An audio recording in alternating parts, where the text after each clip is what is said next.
I set up an international consortium based in London. I can't tell you all the details yet, but we're trying to put together something like an alternative vision of the future, say an alternative to that kind of apocalyptic narrative that's being put forward, at least implicitly, by organizations like the WEF, and that's the virginal planet, rapacious tyrant, all-devouring consumer religion. And it's more like something like, well, we want to ask people 6 key questions. Okay, so how do we get energy and resources at the lowest possible cost as rapidly as possible to the largest number of people around the world? That's one question. And so there's a presumption in the question, and here's one of the presumptions.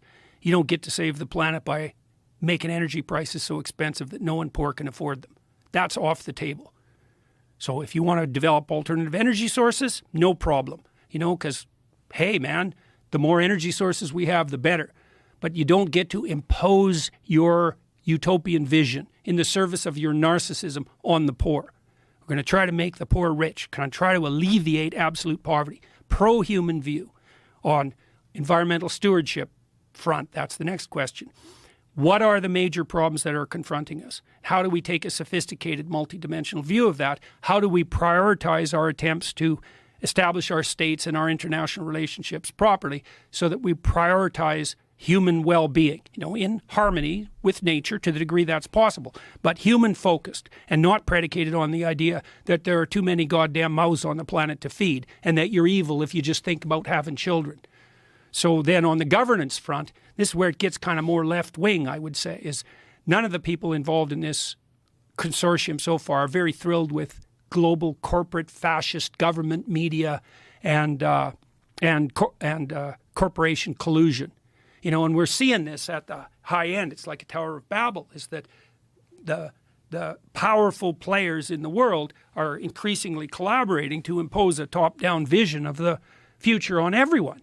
And that's a future that's predicated on a zero-growth model. And the idea that, well, we need 5 planets really to support everyone at the current standard of living that obtains in the West. So the best pathway forward is to deny loans by the World Bank to developing countries so they can't develop, energy sources, which all that'll mean is they're going to burn wood and coal, obviously. So that's the third question is, how do we arrange systems of governance to stop the march of something like pathological gigantism? This is why I like people like Russell Brand and also you to some degree politically, because you guys are very, what would you say, sensitive to the danger of that kind of corrupt collusion, that regulatory capture that occurs when corporate entities and media entities and governmental entities are all in bed together, like the FDA and the CDC and so forth and so on without end. So that's the third question. The fourth question is, what do we put forward as a vision on the family policy front to facilitate the, what would you call it, the encouragement and the maintenance of long-term monogamous couples who are child-centered, and to make increasing the birth rate part of that policy, to put policies in place that would support long-term stable monogamous families, 2-parent families, and child-centered. Because in the West, because we're very immature, we think that the purpose of a marriage is the happiness of the people who are involved in the marriage, the husband and the wife. And that's just not the purpose of marriage at all. The purpose is long-term facilitation of their psychological and spiritual development and the establishment of an environment that's beneficial to children. That's a responsible way of thinking about it. And so we need to have a serious conversation about what that means. And, it's tricky because, I think the ideal has to be long-term committed monogamous heterosexual relationships. And I had a big conversation about this with Dave Rubin. Rubin's gay and he's married, and him and his partner now have 2 infants, and we talked through how that was. It was a very hard thing for them to arrange, obviously. Why? Well, they're both male.